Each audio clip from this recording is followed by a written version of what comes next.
very strange and artificial time to be growing up. Grew up in a sort of upper middle class family. My father was a successful businessman. So in some ways we were privileged, and it's the that old moniker, it was real white privilege. All right. Really, in those days, by law, not by by sort of chance of birth, really. But it was, I would say, in all ways, it's shaped how I've become today. My parents were hands-on, they were there, they were interested and involved in their 3 kids as we grew up. Even though my father was away a lot working very hard, he very rarely missed a football match or a cricket match. So I think we were quite lucky, as I say, on the one hand. On the other hand, I think it's shaped many of my values as they are today because of the atrocities, because of the unfair way that the vast majority of people were treated. I come from a liberal family, and we did our bit in the struggle. I would say my father was very much a supporter of the local township business people and provided much needed support to them when banks, bank credit, commercial contracts were not there for them. So I think he did more than most did. But the real heartbeat of our family was my late uncle, who was a Catholic priest in Cape Town, in the slums of Gugulethu.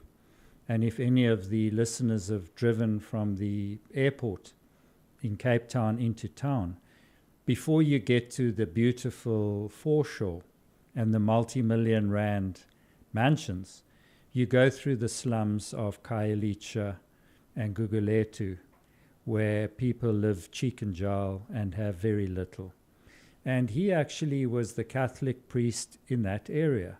Yeah. He was offered a very plush area in Rondebosch in the southern suburbs as his parish, and he turned that down and chose to do real work. And he was the heartbeat of our family, and he was constantly on us about doing our bit. Are you doing enough? Are you thinking about it, etc.? So I think he was the guy that shaped my my values as they were to emerge down the line. Yeah, you said you grew up and you come from a liberal family and everything, but you were privileged because you're from a white South African grouping. Yeah. What I want you to tell us is that most Ghanaians do not know that South Africa is a very big country, and you have different, the areas, and if you can give me a little insight into, because we know about Cape Town, and you've talked about Pretoria, and then we have all have heard about Johannesburg and maybe Durban. So explain to me the lay of the land in South Africa before we continue with our... Yeah, the geography is as diverse as our people. Right. The late Madiba coined the phrase the Rainbow Nation. Right. And we really are a true Rainbow Nation in terms of all the different tribes. Yeah. 11 different official languages. But geographically, yes, where I come from on the Highveld is very high above sea level. It's inland, it's up north. Yeah. Moving towards the border of Zimbabwe. Right. It's a very good agricultural area. Maize, cattle, and crops, and lots of citrus in that area. And the farms in that Well, in all of South Africa, the farms are huge commercial farms. Unlike the smaller farms that we have here in Ghana, massive industrial sized farms, and probably the best farmers on the continent still. Over 120 years later, the old-fashioned cooperatives, as they were at the time, formed in each area crops that were suitable to an area. Right. And then a business was developed to support all of these farmers. And that remains the bedrock of our agricultural industry today. But up north, apart from agriculture, the wildlife safaris, which are very popular for international tourists. Yeah. We've got the world-renowned Kruger National Park, which many African visitors to South Africa go to. It's wonderful to take the family for 3 to 5 days. It's wonderful. But there are also a lot of smaller private game reserves which offer bespoke type of safaris. You can walk, you can go on horseback, you can go on helicopter, you can go on hot air balloons, all viewing wild animals. Dangerous wild animals, I might add. I mean, walking in the bush it's not a stroll in the park, as it were. You know, you've got lions, you've got leopards, you've got rhino, buffalo, which they tend to be a bit dangerous. So you've got to be a bit careful. So the safaris in the north of the country are world-renowned. Right. And the tourist sector is a big employer of people. And is flourishing. The sadness there, though, we've all read about the poaching, and especially poaching of rhinos. Right. The rhinoceros horn is, especially in the Far East, it's used for medicinal purposes. Aphrodisiac. Yes, yeah. And I'm not sure that it actually works, but sadly the animals have been slaughtered in their thousands, which is terrible. So there's the agriculture and safari up north. You then come to the heartland of industrial South Africa, which is Johannesburg. Right. And if we go back in contemporary history, gold was found on the Witwatersrand in the early 1900s. Yeah. So there was a gold rush there. That was just after the diamond rush in the late 1800s in Kimberley.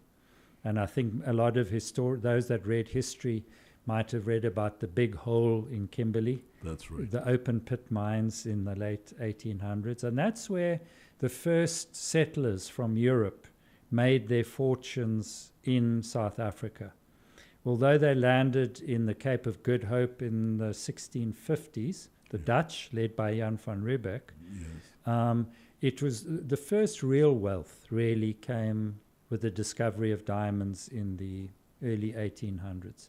And again, in contemporary history, Cecil John Rhodes, the British politician, adventurer, was the one that industrialized, organized, and brought about real structure to the diamond industry, which was sort of a haphazard, higgledy-piggledy approach of wildcatters in that time. I see. So in the Witwatersrand, the whole backbone of the Johannesburg area is built on the discovery of gold. And there are still active gold mines in that area, but fewer and fewer these days. And a lot of them are very deep underground. Unlike here in Ghana, where most of the mining is open cast. There they can go a couple of kilometers underground. So it's quite dangerous and very expensive. So the Witwatersrand is has been the heartbeat of industrial South Africa. There's lots of manufacturing around there. And it's the financial capital of South Africa. Sandton is the Wall Street of South Africa. It's where the Johannesburg Stock Exchange is, and all the big banks have their headquarters. And that remains a powerhouse. You haven't talked about Durban and Cape Town. Yes, so I'll leave Cape Town for last because it's really special. Then moving down the N4 motorway from Johannesburg to Durban, that's the KwaZulu-Natal coast. Right. And that's, from a weather point of view, that's more like Ghana. It's hot and humid most of the time. And I'd say it's more lush jungle type, subtropical. There used to be big sugarcane farms in that area, massive sugarcane farms, which over time have become new cities, new townships, etc. What did they do with the sugarcane? Was it for alcohol or for sugar? Well, both. So it would be refined for sugar, and then of course the byproducts from that are alcohol being one of the main ones, and ethanol and products like that. But unfortunately, like a lot of industries, you can probably import the sugar much cheaper from other countries than producing it locally. So over the decades, the sugar industry's ability to stand alone sort of fell away.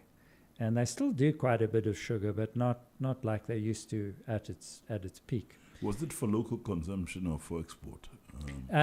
Certainly export. Of course, it satisfied most of the local consumption, but a lot of South African production still is for export. We've got some wonderful South African brands, whether it's canned food, whether it's beer, whether it's wine, or commodities such as sugar, is certainly exported into Africa and the the SADC region. So the KwaZulu-Natal coast is beautiful. It's a rugged coastline. It's the Indian Ocean, so it's the warm ocean, and which is quite different shoreline from the west coast of South Africa, which is the Atlantic seaboard. Right. So KwaZulu-Natal, the further up north you go, you then approach the Mozambique border. And it's this wild jungle, which is spectacular in its natural beauty. There's a lot of offshore underwater diving. It's a very popular destination for scuba diving. So there are lots of tourist resorts there. There's lots of schools where you learn to scuba dive. You get licensed there, etc. Lots of big hotel resorts, big golf course residential golf courses, really world class. So Durban itself is the old inner city, much like maybe the high street here in Accra. And then over time, the suburbs coming this way towards East Legon and further out have become more modern parts of Durban. And that is very much what's happened in Durban. The old Durban city centre is still there. It's a little bit decayed, but down at the hill. But the further up north you go, Umhlanga, Umhloti, etc., these are beautiful new townships for the middle to upper class. I see. Well, you've given us a little background to the lay of the land of South Africa. Let's get back to your family. So you went to school where? I know that you went to a Catholic school or something like that, if I'm right. Yeah. Yeah, but tell us about growing up. I mean, the actual growing up, some of the experiences you had. Yeah, sure. If I can go back to the beginning of the Weber family in Africa. So I'm fifth generation African. But the Weber family arrived in Port Elizabeth. That's the east coast of South Africa. It's now called Gqeberha, in 1837. Okay. And William Weber was a ship's captain. And in fact, if you go to that Eastern Cape area today, Grahamstown, Port Elizabeth, etc., there are still many Webers to be found in that area. And historians and the various books that we've got show that the English settlers, many of them arrived on that part of the coast after the 1820 settlers. So we arrived, my family, in 1837, and they eventually found their way up to the Witwatersrand and then Pretoria, where I was born. So fifth generation. My dad, my grandfather, has a fascinating and has had an impact on my life, although he died before I met him. But posthumously, I've learned so much about the man. He was a medical doctor and was the district surgeon in the Kruger National Park area, in a small town called Komatipoort, which Ghanaians probably, it wouldn't mean anything to a Ghanaian, but to us the Komati Accord was signed, and in contemporary history is very important, and that was very close to the end of the war. The Boer War? No, our more recent terrible apartheid war. So the Komati Accord, and so it has historical significance, and it was really the beginning of the end of the Boer regime, more latterly. And he, as I say, was had an interesting role there as a medical doctor. And at that time, like here, there were leper colonies. And the lepers were put in conclaves which were out of human contact. And there was a very big leper colony in the Kruger Park. And my late grandfather had his own rail carriage, and one of his duties was to take care of this leper colony in the Kruger Park. But my dad speaks about his early days as a 5, 6, 7-year-old going with his dad through the Kruger Park, the rail carriage having to stop because there were lions, leopards, elephants on the railway line. Really? Yes. He was sent away to boarding school when he was 6 years old on his own. He was put on the train with his tuck box, 5 years old, 6 years old, and sent to Kimberley, to the Christian Brothers College school in Kimberley, which at the time was arguably one of the best schools in South Africa. The Irish brothers the crazy Irish brothers were sent over from Dublin to beat the living hell out of us youngsters in South Africa.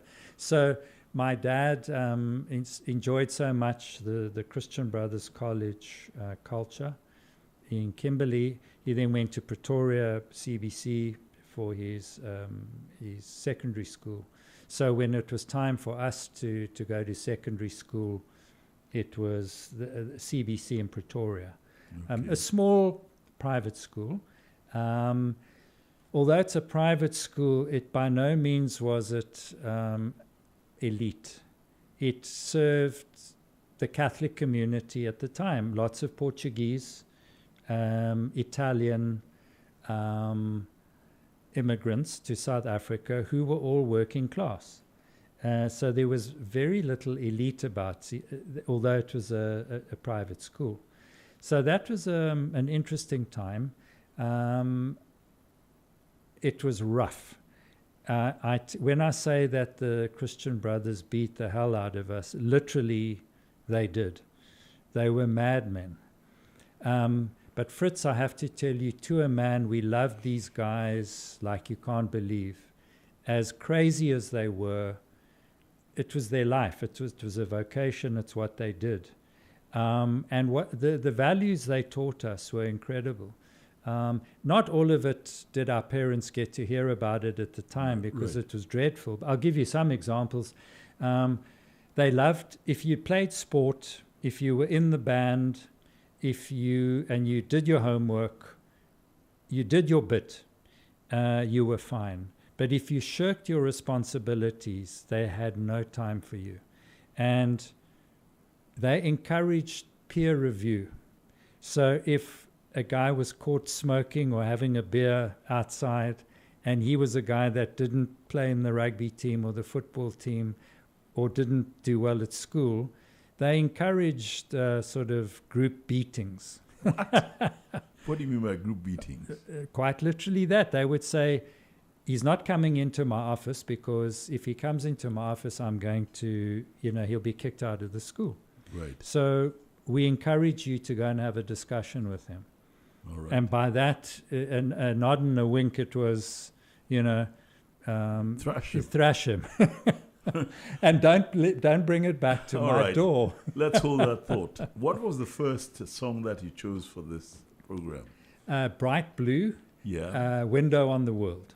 All right. Bright Blue, Window on the World. And that is the first selection by my guest on I Have a Story to Tell on 101.9 FM ZFM.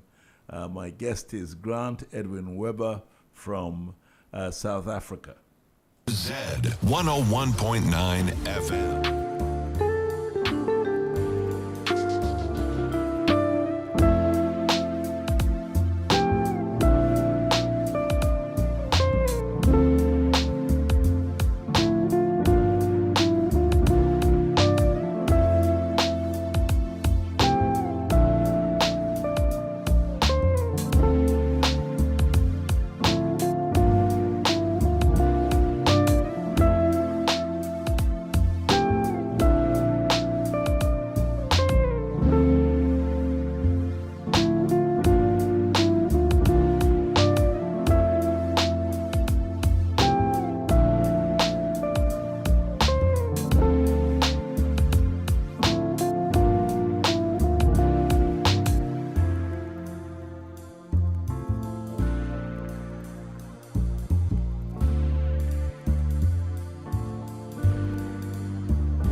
Tell me about Bright Blue before we go back to your story.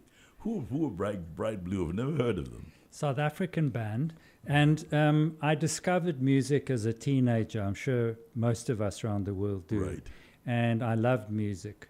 And at that time, Bright Blue, it was the early 80s. Okay. It was, if you listen to some of the lyrics, he talks about young men marching everywhere, trying their best to escape. It's, we all had to do national service as white males. Right. 2 years. That was sort of still at the height of the struggle. And so that was kind of an end conscription campaign anthem. So there were many of us who went to the army, although we didn't want to. You had to. It was your duty. But we went with, it was a moral dilemma. So the music on the one hand is very nice. It's got a nice beat to it. Right. But the I think what it represents for me and for many of us at that time in South Africa was it was a sort of an anti-establishment. A protest song, yeah. A protest song, yes, absolutely. So it's a Cape Town band, and it takes me back to the early 80s. I see. Okay, so you went to the CBC and you were talking about group beatings, which I don't find strange because most of our schools here are very strict and thrashings were done by the teachers and not by the students. So that's a departure. And so after CBC, what did you do? So before I went to the army for my national service, Right. I then went to the University of Cape Town to read economics. Right. And it was a blur, 3 years. I'm not sure how much I learned, to be honest.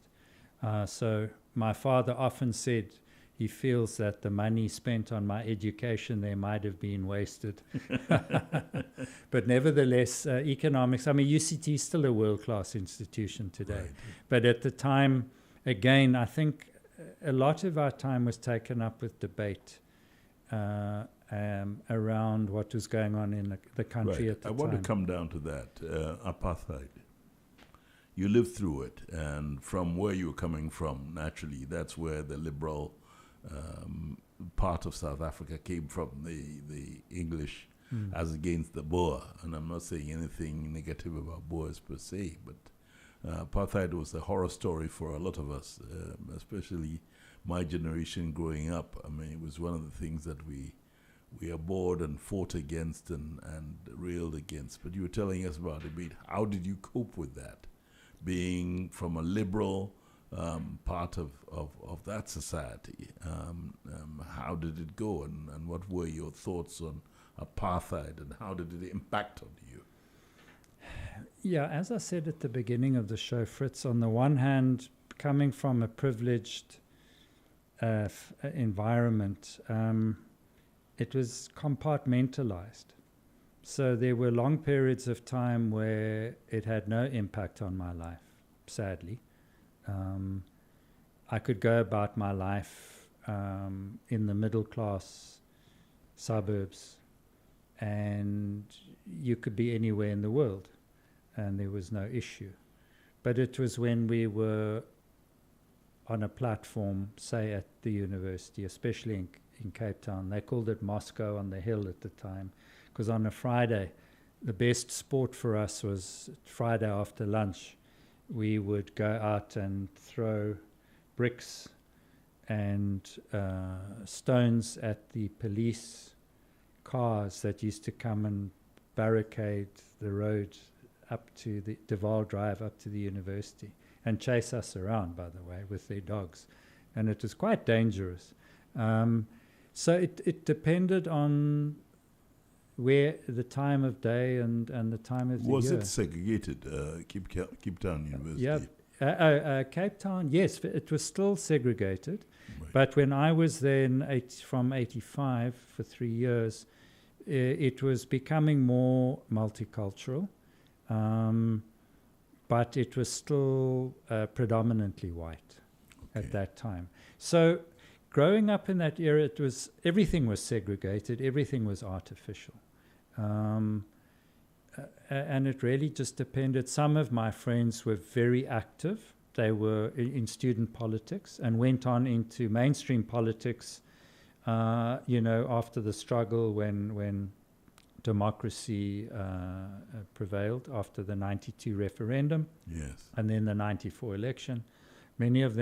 Some of them found their way into mainstream politics and did quite well. They had good careers. So it was, I think when I look back, we always think, well, we did a bit, but we should have really done a lot more with the resources we had at our disposal, sadly. Yeah.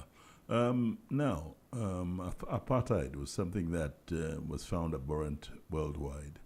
And then all of a sudden, the curtain opened or the barriers fell, and you had a new world.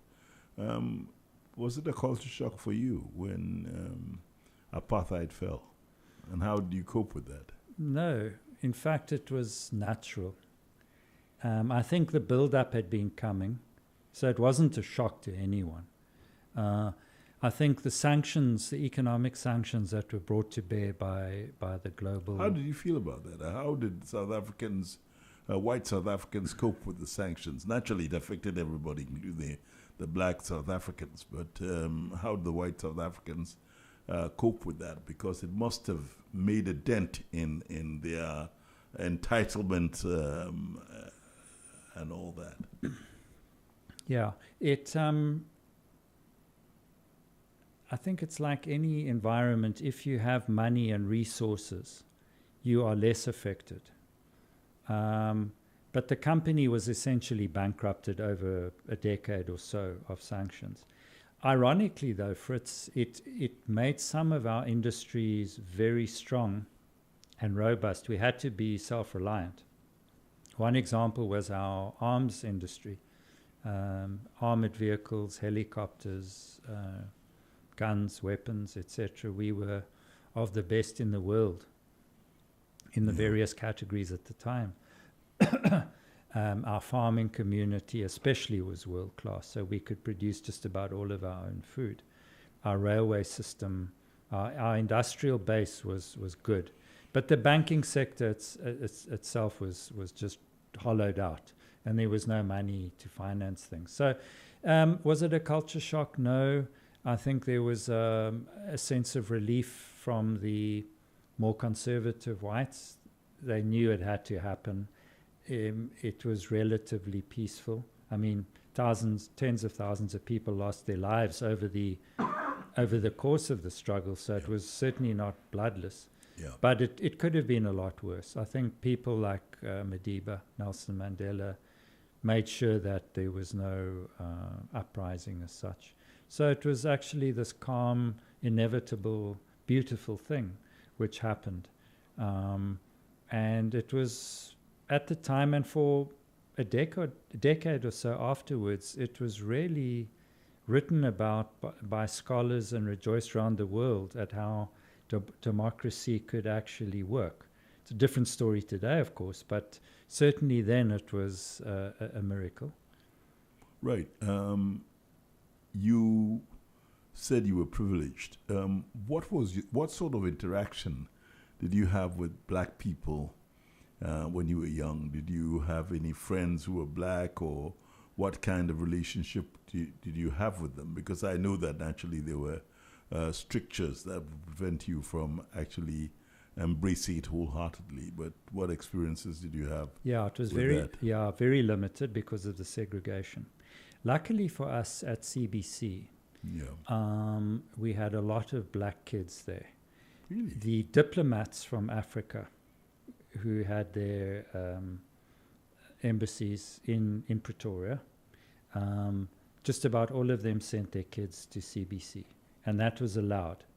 So there you could have black and white kids together, and we were in Pretoria probably the only school like that. For the girls, it would have been the convent as well, the equivalent of the boys' school. So I had a few black friends, and one of my very good friends, I still remember his name today, Austin Machinjili. His father was the ambassador from Malawi, and we played rugby together. And in the under 15 year, so that I was standard 8, we were playing against these big Afrikaners in the Administrators' Cup. And this is a fascinating story. Yeah. So I love Austin to this day. We were playing in this league, and we got beaten up on a weekly basis. These guys were just so much bigger than us, and they took delight in thrashing us, points-wise and physically. But anyway, we're playing in this match, and suddenly the game comes to a grinding halt. The referee calls it to a stop. And we see our headmaster on the side of the field talking to their headmaster. Their hands are waving in the air. I can see our headmaster's face getting redder and redder, this Irishman from Dublin. And the whistles go, and all of us are called off the field. Match abandoned. Right. Why? Apparently they saw young Austin in our team playing, and the opposition headmaster said to ours, if you quietly take the black boy off the field, we won't say anything. Just replace him with a white kid, and the games can continue. And our headmaster said, thank you very much for that. All the games are off, abandoned. And to my delight, I love Austin to this day. We pulled out of the league, and it was the end of getting beaten up on a weekly basis. So it was, but it's a serious thing. And in fact, the next week, our headmaster flew to Washington. It was headlines in all the papers. And it was around about that time, I'm diverging a bit from your question about black friends, but it was exactly at that time that my uncle, who was the Catholic priest, went to America to Notre Dame University, the Fighting Irish, the Catholic university, and went on a hunger strike, which lasted 40 days. Really? 40 days. And if you remember, the IRA terrorist that's right. Bobby Sands Sands lasted 66 days yes. and died. So Basil, my uncle, lasted 40 days protesting the removal of black families in Cape Town in District 6. So that's a very, very famous South African period. It's a blot on our copybook. It's terrible, but it was an integrated community in Cape Town. Blacks and whites and coloureds living side by side. One day the bulldozers came in and people were forcibly removed, families. And they're still to this day fighting to get their land back. But he went on this hunger strike in the mid-'80s, same time, early 80s. And so it's at that time when I was 15 years old that, although I knew what this apartheid thing was, it was the first time that it came home to me, one on the sports field, a fun thing. I was happy not to be beaten up by some bigger kids. But then with my uncle going on this hunger strike and me realizing, actually, you know what, this is a serious thing. It's we need to understand more about this. So, yeah, we had some black friends, luckily, at CBC. But other than that, you know, my nanny that brought me up was a black lady who couldn't read and write, Paulina. She's in her old age now. We still take care of her. She's a wonderful woman, a second mother to me.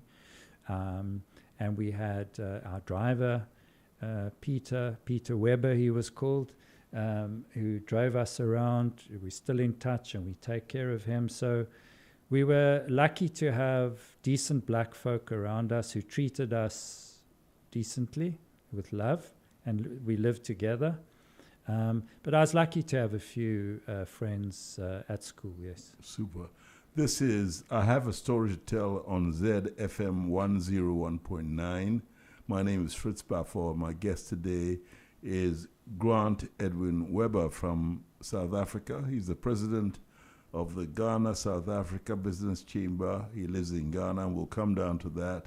But right now he's telling us about his days, early days in South Africa, and some of the experiences he had in Ghana. For a long time, when he mentioned South Africa, it was not, it was done with the jaundiced eye. But right now, we're very, very close to South Africa in a lot of things that we do. And so it's great to have Grant here on the program telling us about the bad old days. So, Grant, we played Bright Blue. What's the next song that you have for us? I actually can't remember. Betty Higgins. Oh, Bertie Higgins. Bertie yes. Higgins. Yeah, Okay. Key Largo, yes. Okay. So the same era of the early 80s. Yes. But I think it might have been when I fell in love for the first time, Fritz. All right, we'll tell us about that after the music. Z 101.9 FM.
Bertie Higgins, and that is another song selected by my guest, Grant Edwin Weber from South Africa. And he's been telling us about his years, early years in South Africa, growing up, the experiences in his secondary school and going to university. He's come right up to the time that he first fell in love. I know if it isn't too salacious, tell us about it. Wow. I've just got a smile on my face, I tell you. You know, I had my priorities as a teenager, and my priorities were crystal clear. Yeah. It was girls, and then music and sport. Yeah, more or less like that. Right. And I think for a lot of teenagers, I mean, that's how it is. And we were lucky in Pretoria. I think still for those that have been to Pretoria today, it's a wonderful city. It really is nice. So growing up there in the suburbs really was nice. And what pleasant. kind of fun did you have? Do you have parties and Yeah. and discos and things like that? We did that. And I think we played a lot of sport with all the different schools in the district. So we had and we were buddies with everyone really through the sport. So every weekend we could get invited to parties all over the city. And it was really nice. Although it's not a big city. And at the time, I think it was probably 700,000 people. So you could, in the schools we mixed with, we pretty much knew everyone. So parties, yeah, listening to music, hanging out. And of course, sport for South Africans still is a big part of our lives. Right. Especially then, growing up. We played all sports. We were very competitive. So I think if you're quite good at sports, you know, the girls always used to come and watch. And, you know, the better you played, the better your chances were that night at the disco, I guess. Right. So there was always that extra incentive to play well on the field. Now, with the embargo on sending things to South Africa, how did you cope with the cultural influences that came from Europe? Because the two songs that I've listened that you selected were very much like British pop, you know, of the 70s and the 80s. The boycott of South African goods and things like that, did it affect the cultural life? Because you're saying things were good. I mean, you could go to discos and dance and all that. Well, you spent time in London more or less in that era. I'm trying to from think. The 70s, yes, I'm trying. So the musicians and film artists. Yes. I forget the name of their union, but they banned their music and films coming to South Africa. Yes. I don't know if you remember the union that they called. Well, it'll come to me. Yeah, it'll come. Yeah. But in that time, we had very little access to the music of the day. And many of the British comedy was at its peak. Equity is the name of it. Equity, exactly right. So Equity banned sale of their materials in South Africa. So much of the music that we had to smuggle it in. If my dad went to London on business, we'd give him a list of 5 cassette tapes to buy and bring back, as an example. But the all of the comedy of that era, which is absolutely at its peak, we had no access to it at all. I see. And I must say that you have to tell Ghanaians that at that time there was no television. You know, television came very late to South Africa. 1978, if I remember. Oh, I see. Okay. Maybe 77, we got TV. But it was technically TV. Yeah. But in terms of what we could watch, I think there was 2 hours a night. And it wasn't the best. And it was more government propaganda than anything else, quite frankly. But yes, so Equity was interesting in that time. So British music, we really struggled to get our hands on. It couldn't be played on the commercial radios. So whenever you could get a cassette or a record in those days, they were gold. But like I say, I think the South African industrial base was very strong and resilient and became stronger. So if you wanted a motor car, you could get a motor car easily enough. There was fuel to put in the tank. There was no problem. You could get the tires. There was always food in the supermarkets. So it didn't seem to impact us at that level, quite frankly. But it was at the higher level where the corporates and the government was bankrupted. You know, there was just no money for them to invest in anything of importance. So I think the big play was at that much higher level where the bankruptcy came.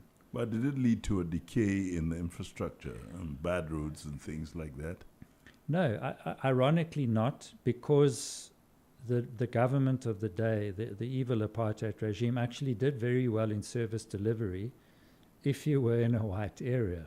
Oh, I see. Only the white area. Okay. But then, yes, if you were outside of our areas, the privileged areas, there was very little to nothing. So the schools were incredibly bad, deliberately, of course. The clinics and hospitals, bad, very basic. The road system, very bad. Transport was good, only because mass transport was needed to bring people in to work. Yes. Otherwise, they would have made sure that was not good. So no, I think in terms of suffering through the embargo of goods, no, not at that level, but it was at government level where they were throttled. Okay. Yeah. Grant, so let's leave the apartheid era and go into the new era, the new horizon of Madiba post-apartheid. What was the journey like from when Madiba was freed, and how did you cope with the new things that were coming in? As I told you, I asked you about culture shock, and you said it wasn't too much, but tell me about those years, the post-Madiba years, because Ghanaians would love to hear about the golden years, really. I think, let's say a decade, maybe a bit longer, 15 years, but certainly the 10 years from 94 were golden years for us, which culminated in us, well, we won the Rugby World Cup, if you remember, in 95. Yes. Which was more than symbolic. And there's always that picture of the captain, Francois Pena, holding the cup up with Madiba, wearing his number 6 jersey, which is still iconic. No, everything was harmonious, it was natural, it was embraced. There was no pushback from anyone. I think it worked well, because it was inevitable. It had to happen. And I think because of the leadership of people like Mandela and those around him, everything that was good of a transformation of society that could happen, did happen. So that, as a young guy, then working in my first few jobs, it was great.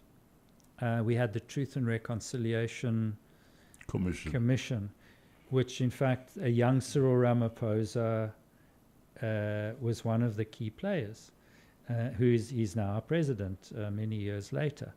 And that was an exercise in leadership, in forgiveness, tolerance.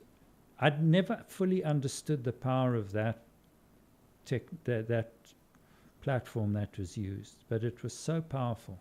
So those were good times, Fritz, and as a young contributing, hardworking guy. What were you doing then? I mean, you'd finished university. Yeah. This new development had come into place in terms of the social dynamics, and so what were you doing? I had completed my national service as well. Right. So don't forget, after university, I was still obliged to go and do my 2 years of national service, which I did.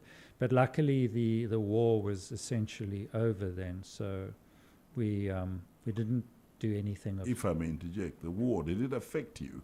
Did it affect your community? Because naturally, they said people were terrorists, they were coming in and all that kind of thing. But did it impact on you, your society? Personally, did Did you have any attacks or any threats? What was the security situation like before we move back to the golden years? No, I think where we were in cities, in the cities, the suburban areas, no, we were fine. All of the fighting and skirmishes have tended to be on our borders, or in fact outside of our borders. The South African military at that time had offenses, real offensive tactics into Angola, Mozambique. Yes, especially in Angola in those days, but into Zimbabwe, into Botswana, into Namibia as it's known now, Southwest Africa then, Zambia, Mozambique, even up to Tanzania. If you read any of the books written on the war, there were clandestine and open warfare. So I think a lot of the fighting was done on our border or in fact in the countries around us. So the front line was far removed from the cities. So we weren't impacted directly. But quite a few of my friends who went to the army directly from school, so elected to do that before going to university, were up on the border and were cannon fodder as such. You know, they couldn't become officers because they hadn't been to university. So they were in the field. And they fought. They were on the front lines and they were in battles. But as I say, when I came there 4 or 5 years later, I wasn't forced to be up on the border. So the golden years were that. They were good. The economy. So what were you doing? So I joined the family business. As I said earlier in the show, my father was a successful businessman, and mostly in logistics, warehousing and transport. And that's where I cut my teeth. Learned the business from the ground up. So we were my dad was one of the pioneers in modern logistics in South Africa. So we had big fleets of trucks, big warehouses, we did distribution. So that was an interesting time. And did the floodgates open in terms of trade as soon as the embargo was lifted? They did, yeah. What was the impact on South Africa, really? We were the darling of the world. I think everyone we were open for business. The banks were recapitalized. The gold mines were booming. The diamond mines were booming. So there was employment. There was money pouring into schools for all, clinics for all.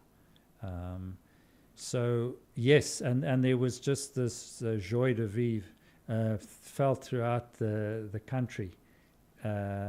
Everyone felt a part of it, and no one was excluded. And I think that's, as I said, it comes down to real leadership on a human level there, nothing else. So bold. We were lucky. So for those 10 years, it was a good time to be a South African in South Africa. All right.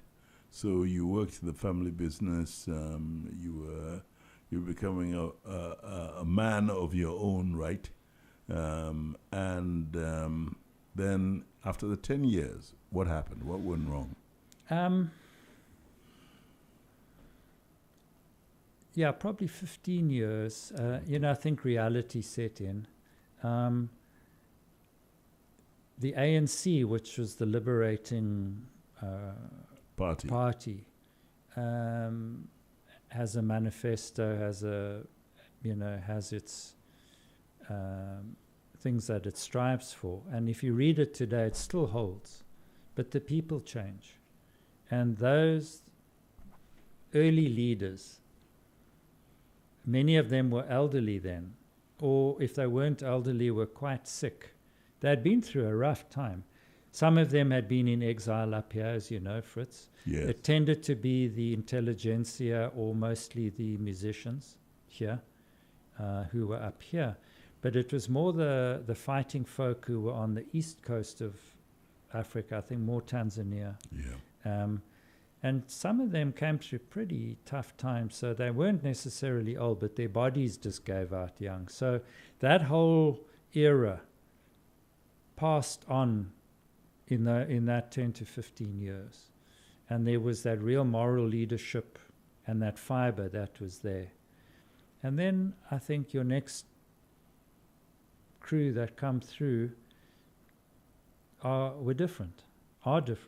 And each subsequent generation that has come through is more and more distant from their fathers and grandfathers who won the war. And they don't have any real understanding and feel for what happened. And so times change, people change. So the ANC still stands for good things, but it's the people that are different. So what changed? I guess the people. It comes down to that. And so has there been a decline in terms of productivity and infrastructural development? Massive decline, massive.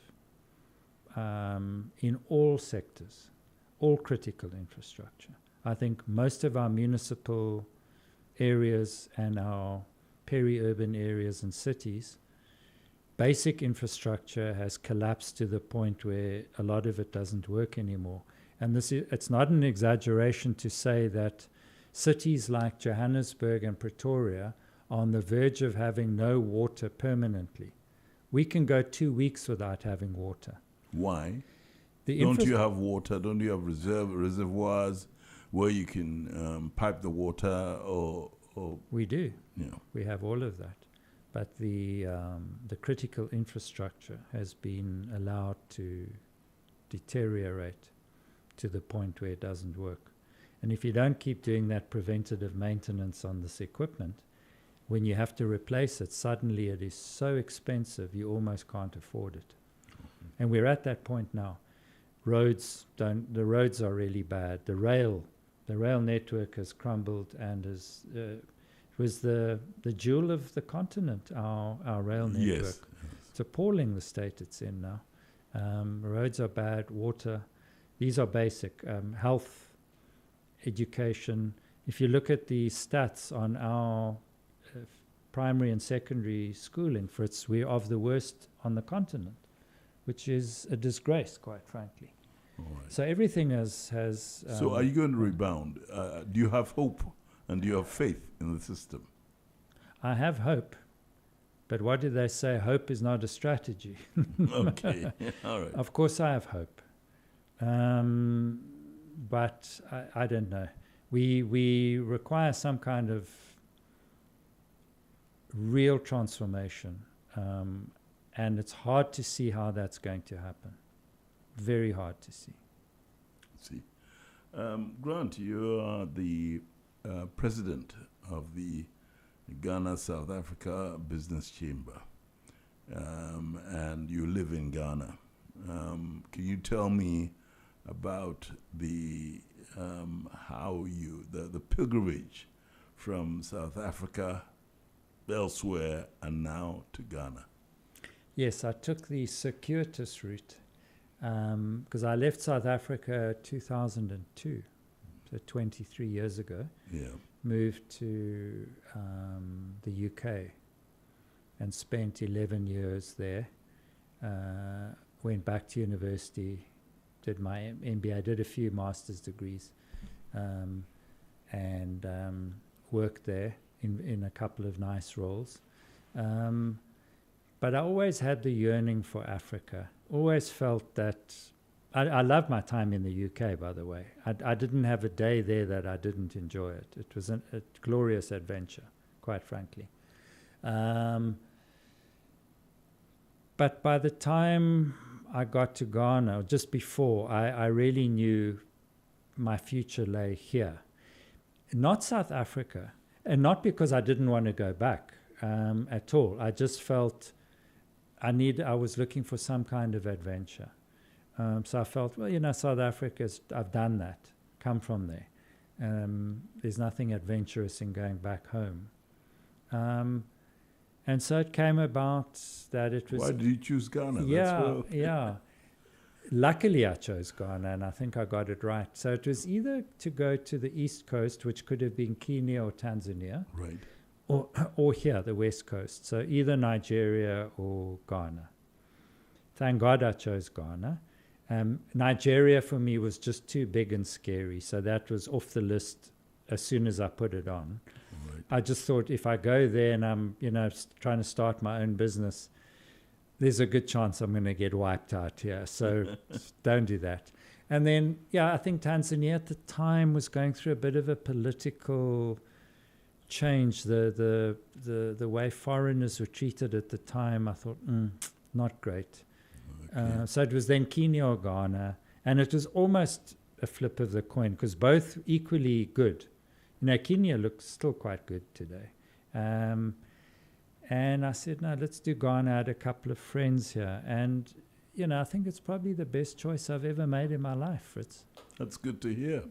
So that was 13 years ago. Right. Came to Ghana, flew in and out for a year, assessing it, checking it out, going and seeing the various agencies that I had to understand what I needed to do to set up here, talk to people, etc. And so by the time I came with my suitcase and my laptop in 2013, set up, went and registered at the GIPC. That was it, the start of my Ghana journey and adventure. How are you finding it so far? When I say it's been the best time of my life, it really has been. Nostalgically, if I look back at the early 80s as a teenager, falling in love, going to parties, playing sport, that's not real, really. I mean, you live at home, you don't need to worry about anything. It's not, it's not real life. So I think in terms of my adult life, it's the minute I came here, I realized this is just such a wonderful place to live. And I knew that after the first few years where I saw business was going quite well, that I had some stability. There was no thought of ever having to say, well, I'll leave one day. And of course, my life as it's turned out now, I do have roots here. So the people, I just think the culture of the people, the gentleness of the people, it's been such a wonderful learning experience for me, Fritz. I think I've learned more about myself through Ghana and Ghanaians in these 13 years than, my entire life before. Can you elaborate on that? Because, I mean, Ghanaians sometimes are self-deprecating. So I'd like to hear what the pluses are that makes us what we are. Yeah, what a good question. I think if I sum it up, it's the gentleness of the Ghanaian people and culture. There's a gentleness to it. There's a kindness, which I haven't found in other places. In Europe, you don't get that. Everyone's too busy and too selfish. It's different. South Africa we're also bit like Nigerians perhaps, we're hustling, we're bustling. No one really cares about their neighbor. But here, I think there's a gentleness and a kindness which I didn't know existed. And it's impacted on my life and has definitely made me a better person. Pity I didn't find it sooner, but I found it at least, so yeah. I'm thankful. So on that note, let's have some music. So what's the next one? Pardon? Winning Streak. Jelly Roll, Winning Streak. Jelly Roll. Okay. Is that South African too? No, that's Midwest American country. Country music, okay. Z 101.9 FM.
Western. Song chosen by my guest, Grant Edwin Weber from South Africa. He is the president of the Ghana South African Business Chamber. He lives in Ghana. He's been living here since 2013. He's been telling us about the years in South Africa. He's told us about the good and the bad, and now he's in Ghana.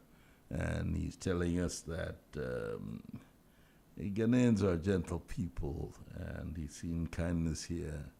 Now, the hard tax. You came here and you wanted to set up a business. How easy was it for you to set up a business, and what were the challenges that you met?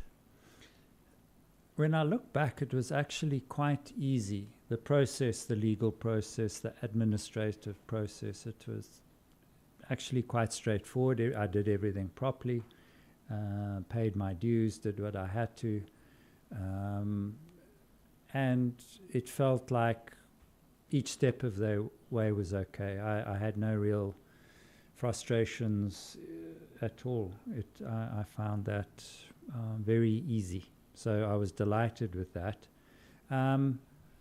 The cut and thrust of business is difficult anywhere in the world, and every place has got its own peculiarities. Ghana's no different.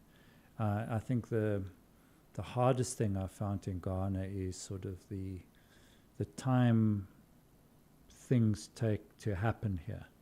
It's kind of in slow motion sometimes when you feel it could be a bit quicker. Decision making can be tedious compared with other countries on a relative basis. But no, I think the early days were fine. I think the economy was still okay. It was still on an upward trend. Ghana was still very much an investment destination for foreigners at that stage. So attracting foreign capital then was relatively easy for Ghana. And if you look back at the stats, that was probably the high watermark just around that period. It's been on a slippery slope since then. But no, the early days were good. It was sort of, everything was coming out of the ground then. So for me, it was quite good providing services to corporate Ghana. Yeah. You know, if you look at the airport area, all the new modern gleaming towers today were not there then. There were just a couple. And so I was there at the early stage and was able to capitalize that on, you know, on the things I sold. So those were the go-go years. And I think as each year passed, it became more difficult. And I think we've been through quite a dark period the last 6-7 years. It was pretty bad. But, you know, I think there's a dawn now, a new dawn. There's a bit of hope now. But without glossing over the 13-year journey I've had here, it's the opportunities in Ghana or in Africa in general. There's still far more opportunities for young entrepreneurs here than anywhere in the world, quite frankly. So I encourage anyone who's not sure what they want to do, if you have a bit of adventurous spirit and you prepare to roll the dice, give it a shot. You know, what's the worst that happens? You fail. Not the end of the world. Right. So no, I think I enjoyed the early days. Did it all myself, you know, and did everything myself, literally. And then over time, you know, I've built up a team that can do the heavy lifting for me. Yeah. So standing in the queue, paying my taxes at the end of the month at GRA, at SNIT, I did it. Writing out checks here and going and paying them there, I did it. Going and paying my prepaid meter at ECG, I did it. Luckily not anymore. Yeah. And now people come, you know, now that I'm president of the chamber, I have companies coming in and asking advice, and I tell them the things I did. They don't believe me. But because I did it in those days, I can actually help a lot. Even though it's far more modern now and things are digital mostly, the experience and the process is still kind of the same. So I think my early years here, formative years here in Ghana, I think help quite a lot now when I'm assisting new entrants. Helps a bit. All right. You've been pretty upbeat about the situation in Ghana. You're the president of the Ghana South African Business Chamber. I just want you to tell us a little bit more about the organization and the members and what kind of advice you give to them and how you're expecting to grow the organization, because I'm sure that you, as a very adventurous and expansive character, would like your organization to be a powerful and a very impactful one. Yes, we have to flourish. We need to be positive. We need to have purpose. And we need to contribute to society at large in Ghana. So we're in our 25th year this year. So we're celebrating our 25-year anniversary, which is a wonderful milestone in service of our community, which has expanded since I took over the presidency. I'll come back to that. We, in fact, last week celebrated our 25th by having a festival of fitness. We had a sports day just around the corner, and we had 150 people playing tennis, paddle, there was running, there was cycling, there was Pilates, yoga, you name it, we were there. And it was a real rainbow nations of people, 26 different nationalities. Really? Yes. Networking, sweating, moving their bodies around. And so the highlight of the day, and that's why I mention it, was, you'd want to see us growing and flourishing. I think the purpose that we're about today is something that I've deliberately focused on, and we were able to hand over a check, some money, and boxes and boxes of clothes and sports equipment to the Zanator Ajaman Rawlings Foundation. All right. We've honored to have her as our patron of the Rainbow Nations Challenge, which is our sort of social movement within the chamber. So the chamber has a very focused mandate, and that's to serve Ghanaian businesses trying to do business in South Africa or South Africans up here.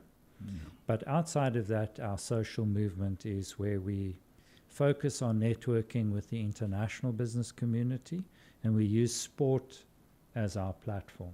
So we have tennis. How do you do that? So we have a tennis tournament, we have various paddle tournaments, we have a monthly running club. Tell us about paddle. Ghanaians, and I'm even confused when you talk about paddle. Paddle tennis. It's a hybrid of squash and tennis. All right. Very, very popular. Even here in Ghana, in Accra, there are paddle courts popping up everywhere. Really? And it's very, very popular. It's easier to play than tennis. You don't need as much skill. And it's doubles all the time, so it's very social. So it's a lovely way to have an hour of fitness, running around with your buddies. So we play paddle, we have tennis, the running, we have our fitness classes once a month as well. So we have all of these different activities. It's networking. It's about sort of that Spartan philosophy, a healthy mind in a healthy body. I think more and more around the world, CEOs and leaders know that they've got to have their workforce being fit and healthy, whether it's physical fitness or mental health. And so we focused heavily on that. And I'm quite proud that in my presidency, we've brought this to life. It was an experiment which could easily have failed, but it seems to have worked nicely, and we've gathered momentum. There's a head of steam. And it's all really about giving. So yes, we're out there getting fit, networking for the benefit of our own particular businesses or organizations. But we raise money, and we are looking at ways to support those less fortunate than us. So the sort of business with purpose thing is absolutely essential. And that was never part of our mandate ever. In fact, it still isn't as a chamber. Our constitution doesn't say we ought to do that. But I think that's something we know we simply have to do. We must have a conscience.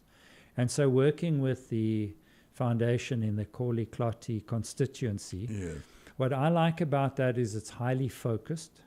So we're not trying to spread too wide.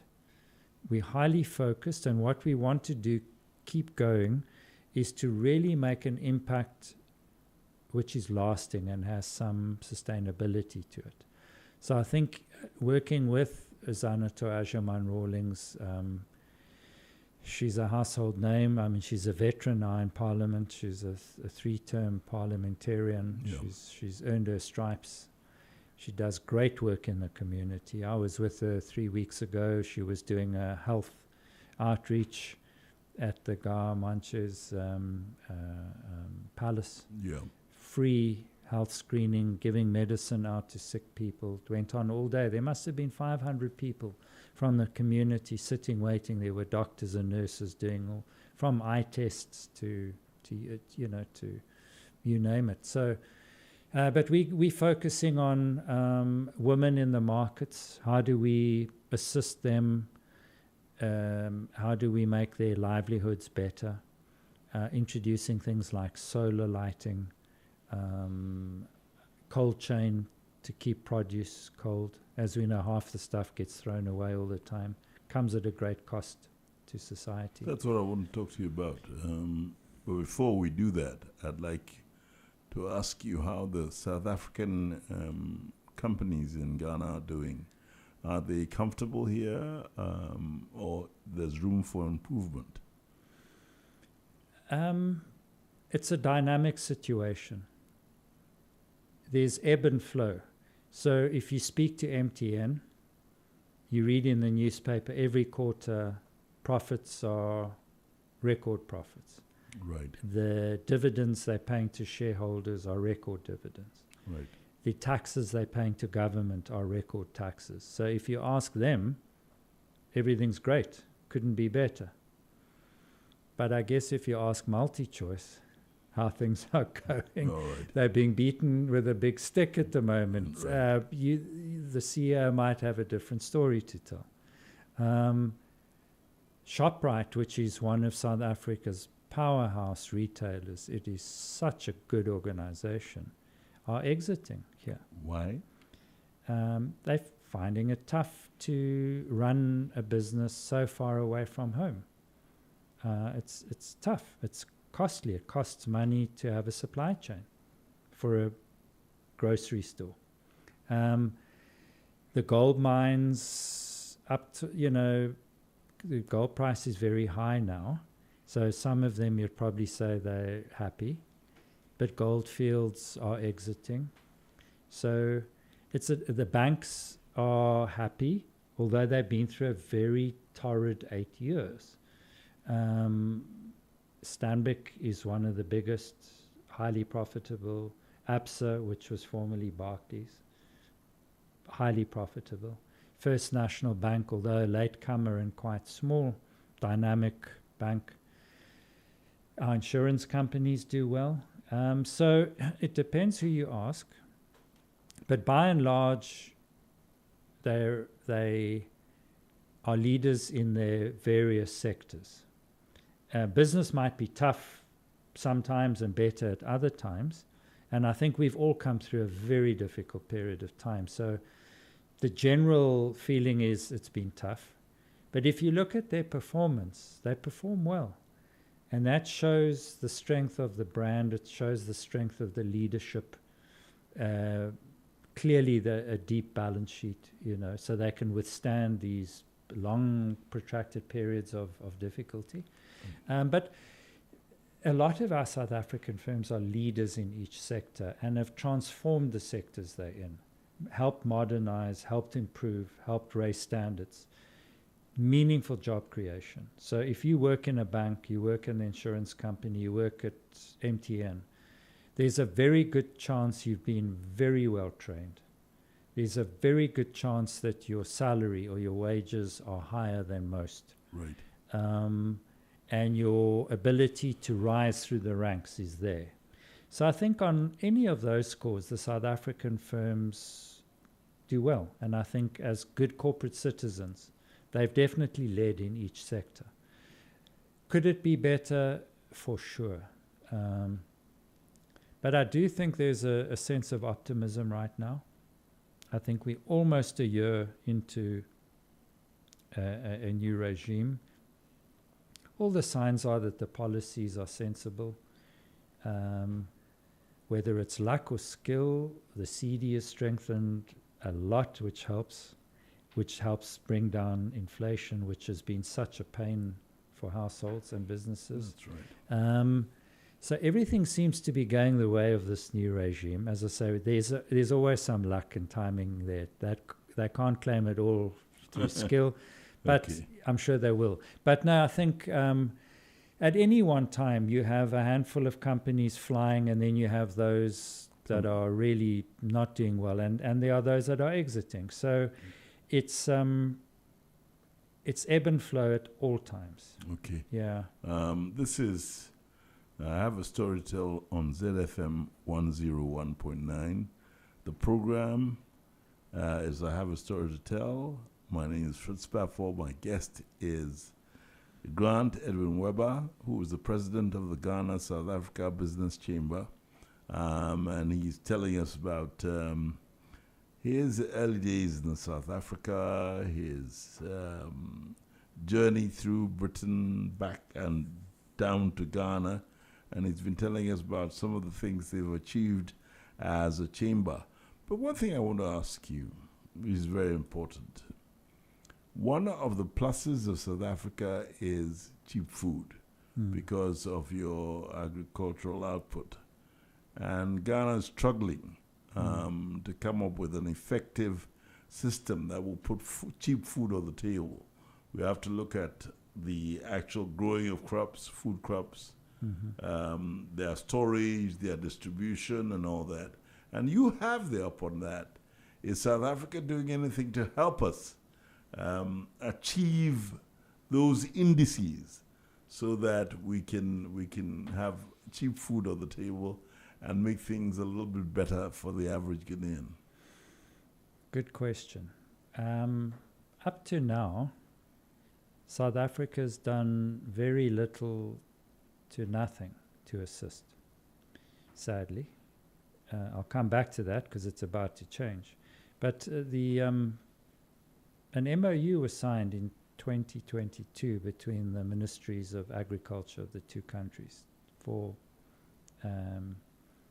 assistance, and mostly from South Africa here, for all the things you've mentioned. We have over 100 years of expertise in building the system. It works very well. And all or parts of it can be adapted and used here, and Ghana will be better off manyfold. Sadly, nothing's happened. But we're actively on it now, and we've taken that MOU, which is a dusty document, and we're now trying to operationalize it. And I think now there's agencies in South Africa that are assisting me to do practical things on the ground here.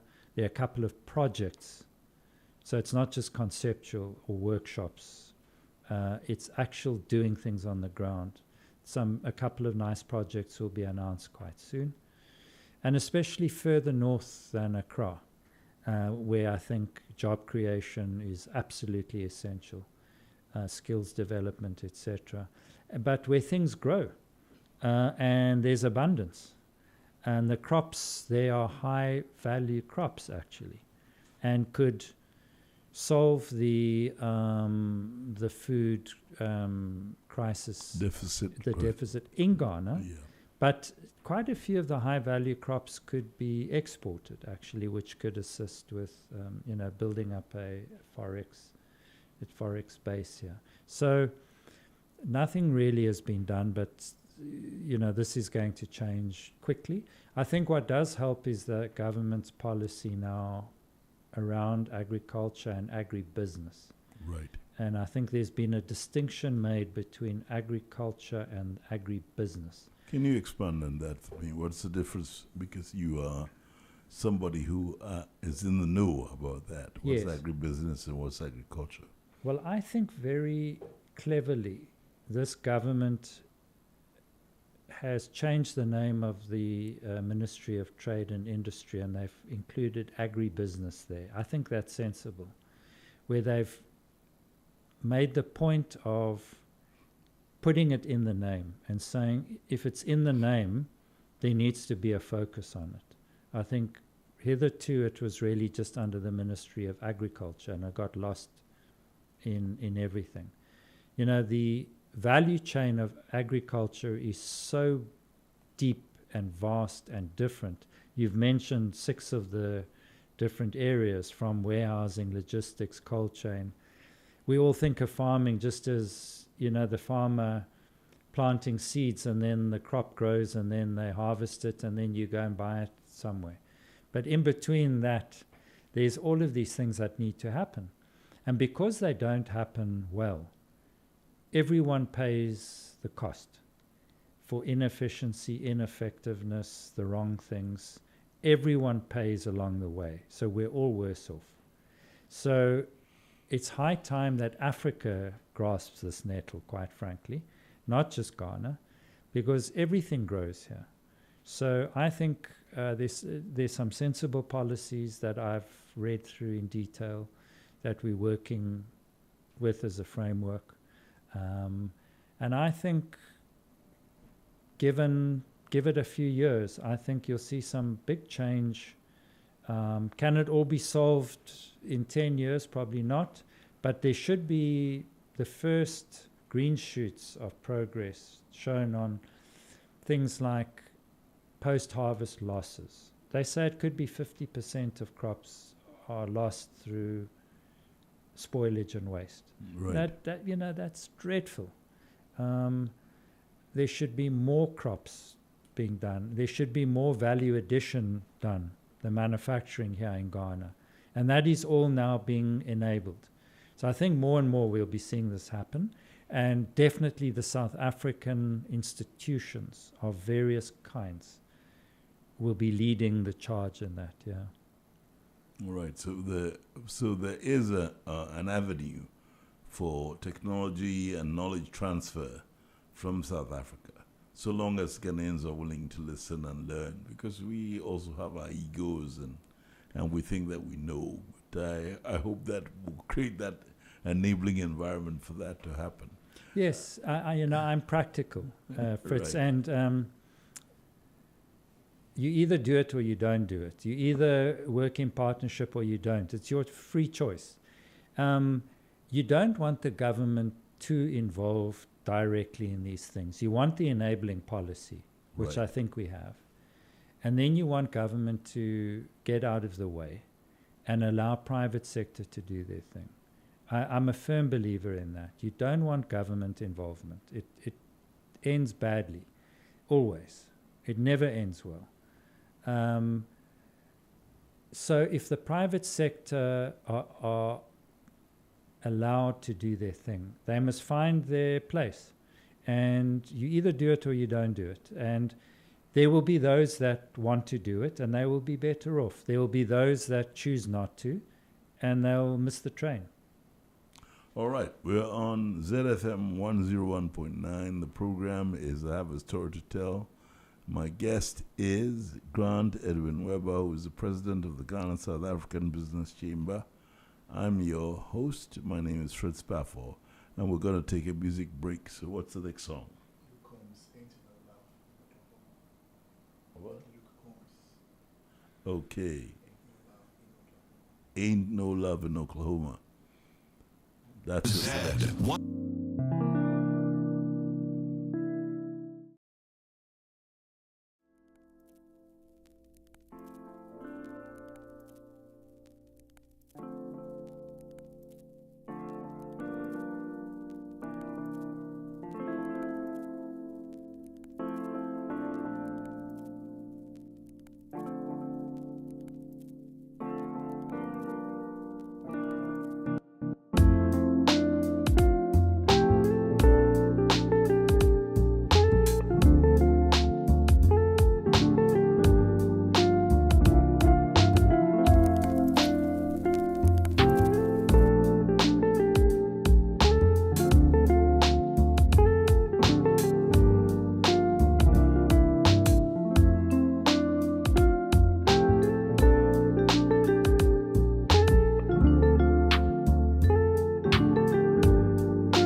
program is I Have a Story to Tell, and my guest is Grant Edwin Weber. My name is Fritz Baffour. I'm your host. Grant, we're talking about the technology transfer, the inputs from South Africa and everything. Now I want to ask you a question. What about the other side? Ghanaians leaving to go, and what can Ghanaians do for South Africa from your point of view? Yeah, I think there's a lot that Ghana can do culturally, commercially, in South Africa right now, and we would be better off. I mean, the obvious thing is exporting some products, which we do a little bit already, things like shea butter. So if you go into any of the pharmacy chains in South Africa or the supermarkets, either the health or the beauty products that have got shea in them, a lot of them, if you look on the country of origin, it's nice to see Ghana pop up. So I think we're seeing more and more of this, although it's way too low, quite frankly. It's also nice to see on the cocoa chocolate. I think the Ghanaian chocolate that I eat is better than anything I've had anywhere, quite frankly. I agree. Yeah, it's. I think that's what chocolate should taste like. So all they need to, I think what we have to do is just get our costs right, and that's volume, so that we can compete. You know, you still have to put it on a shelf next to the other cheap rubbish, and you have to find your competitive edge. So I think that's about producing enough of it, using the right technologies to get your cost of production right down to compete. So you know, and other products which come out of these crops. Yeah, we've cashew nuts, some of the other nuts up from the northern region, if they are processed nicely, definitely can find their way onto the shelves in South Africa. That's for sure. Honey, as an example, I'm surprised there's not more honey being harvested and exported. Again, I think we'll see one of our members unveiling a project very soon around that. I think that's very exciting. But culturally, there's a lot from music point of view. I think there's so much that can be exported. I know we've had Lucky Dube. When I came here, before Uber was around, when I got here, I still had to wait for those horrible licorice all sort taxis. And the best thing about those things was at least Lucky Dube played in every single taxi. So he seemed to have been exported here. So I was very instrumental in that, because I had a program on Ghanaian television, and Lucky Dube's record company gave me videos for my program. So I put them in as inserts for the program Sincerely Yours years back. And so, you know, he became popular. Then he came here once, and it was a hit. It was huge, yes. Well, we have you to thank for that, Fritz. So well done. So, I mean, but, you know, the Ghanaian artists are excellent. So I know they have sellout tours all over the place now. So definitely in South Africa, I see something like that. But also the Ghanaian cloth, the kente, I think more and more the Ghanaian cloths are being used, whether it's for clothes or for furniture, for upholstery, cushion covers, that kind of thing. But again, I think it's too little. There should be way more of it, because it is so different. It is so beautiful. There's definitely a room for that. So encouraging more Ghanaian firms to try down south is definitely something we do. It's difficult for Ghanaian firms. If you had to go and set up in Johannesburg and compete with the South African firms, it's hard. You're going to get beaten up. But if you selling chocolate, if you're doing shea butter, if you've got the cloth, if you pick your weapons and pick your battles, Ghanaian firms will compete and do well. There's no doubt about it. But we need to be clever. We need to be sensible and see which battles we can win. But those 5 or 6 examples I've used are definite winners. There are more, though. All right. Now, we've talked a lot about different things.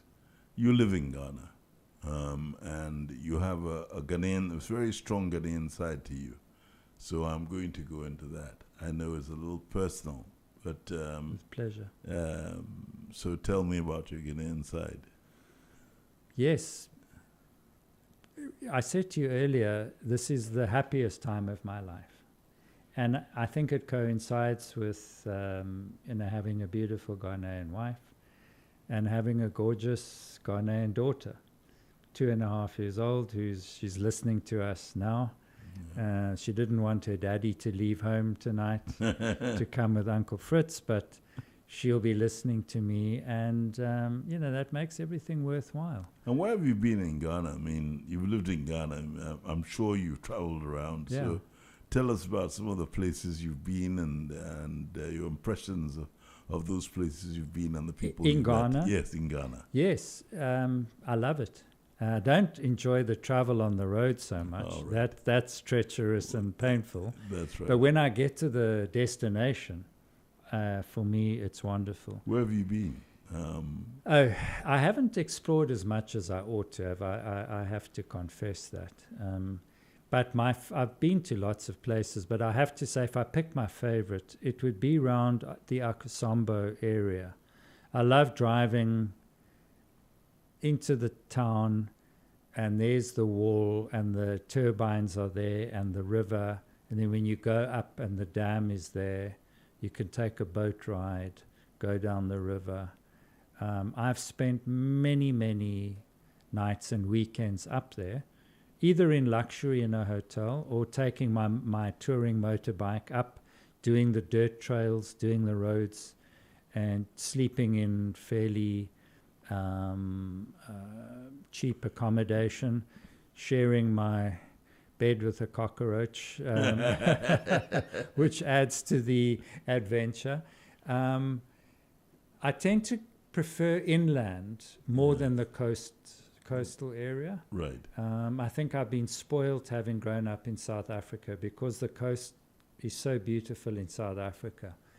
It's hard for anything else anywhere in the world, quite frankly, to compete. We have a little bit of a geographical problem here. We don't have beaches because the continental shelf is just off the landmass. Yes. So therefore, we don't have, and along West Africa, where ours is terrible. Yes. So you see that most of our harbors are artificial harbors. Yes. Created, so that is a problem. Yes, and that's easy to see. But going inland, I love whenever I go to Kumasi. I always like being in that city. I quite enjoy it. But then going further up north, I thoroughly enjoy it. I was in Tamale a couple of weeks ago. Loved it. It's still very green, and in fact, it drizzled a bit while I was there. So it gets dry quite quickly and brown. Right. But for now, it's green, and it's really just quite gorgeous. And I've spent more and more time in the Upper West region around Wa, and I'm going to be spending much more time up there with my business interests. Yeah. But that, for me, is fascinating, that part of the country, being in the top left-hand corner. You've got Cote d'Ivoire on the left, and then Burkina just above. Yeah. So culturally, it's very different. The people are very different. They're beautiful people. Beautiful. And just the countryside. And again, it's still very green. But all the shade trees, from the air, when you're coming into land, you can see this preponderance of shade trees around. Quite beautiful. And then when I flew out of Tamale. When you go over the Volta, that vast body of water, it's just incredible. It's something to behold. Yeah. You fly it seems forever over that water. It's quite something Yeah, to until behold. recently, it was the biggest man-made lake in the world. Yes. So it shows you the extent of the water body. Yes. Yeah, Grant, so you live in Ghana, you're married to a Ghanaian, your daughter is Ghanaian because she was born here. What are your expectations about the future of Ghana? Are we going to make it, from your point of view? I'm putting you on the spot, but I'd like an answer. It's up to us. So while I'm one of the us, I'm going to say yes, because I'll be pushing in that direction and encouraging everyone to do it. The jury's out. The whole world seems to be in a funny place now, quite frankly. Everything seems upside down. I'm not a geopolitical expert, so I'm not able to offer any real insights. But can Ghana make it? Yes, of course. Do we have all the necessary resources? We do. Lots of young, educated people, good people, people that want to work, people that have no work. And then we have things that need to be built. Things have to be done here. We need mega projects. We need infrastructure, from roads to telco, to railway lines, power. So much critical infrastructure needed. But we have the land, we have the people. Do we have the leadership? Hopefully. I mean, that time will tell. And I think it does come down to leadership always. But yes, while I'm in the mix, I'm going to say, if I can influence, for sure, I'm positive. I wouldn't be here if I didn't see any chance. That's good to hear. Before we say goodbye, we'll have to play some music and then we'll round off. So, what's the last selection? Johnny Cash. Gotta have Johnny Cash. Yes, okay. You're a country and western man, I can see. Z 101.9 FM.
a story to tell. My guest has been Grant Edwin Weber from South Africa. He's the president of the Ghana South African Business Chamber. He's a businessman working in Ghana. He has a Ghanaian wife, a Ghanaian child. He enjoys this country. Before we wind up, I just want to touch on something that is disturbing a lot of Ghanaians, and that is galamsey, which is the poisoning of the earth. And I think that you've had that experience in South Africa. Are you doing anything to get South African help to assist us solve this problem? Because naturally you've had high incidence of that in South Africa. Yes, our galamsey is different in South Africa. It's illegal, but it's deep underground mining. There's no water bodies that get poisoned. So it's illegal mining, yes. But the devastation on communities is quite different. I'm glad you brought this up. Probably of all the many problems in Ghana, this one is an existential threat. Yeah. I'm at my wit's end as to why everyone, not more people, everyone is not jumping up and down and actually demanding that real action be taken, not cosmetic change. There's too little being done by too few people, quite frankly. Right. It's a disgrace. This affects every single person today, and it affects our generations to come. It's an existential threat. It cannot be politicized, and it cannot be downplayed in any way. Right. Every single person is affected, today or the next generations. Something must be done immediately and wholesale. I hope everybody out there is hearing what is being said here. It's a great concern of mine too, but that has not been the meatus of what we were doing here today. Today we've been talking to Grant Edwin Weber from South Africa. He's the president of the Ghana South African Business Chamber. He has born and bred in South Africa. He's lived in various parts of the world. He now lives in Ghana. And I can tell you that he wants to make Ghana his home, and he's just ended up on a very sad note. I hope that out there we do something about galamsey. We take it seriously, and we try to end this menace. Grant, it's been a wonderful thing talking to you today here on this program. I'm very honored and privileged that you've been able to come here and talk to us. We've learned a lot. We've seen another vista of Africa, and we hope that you'll come back sometime. And on behalf of the management of Zed, since you like a certain kind of music, we hope that very soon we'll have you as a guest presenter on one of our music shows. So I hope that you'll accept that. I will do it with the greatest of pleasure. I'm not sure how many listeners I'll attract, but I'll be here if there's an invitation. And thank you so much for being with you tonight. I hope that my story has been a little bit interesting at least. Super. Thank you very much. So this has been I Have a Story to Tell on ZFM 101.9. We'll have another program, another guest, same time next week. God bless you all out there, and let's keep on keeping on. You're tuned in to Z 101.9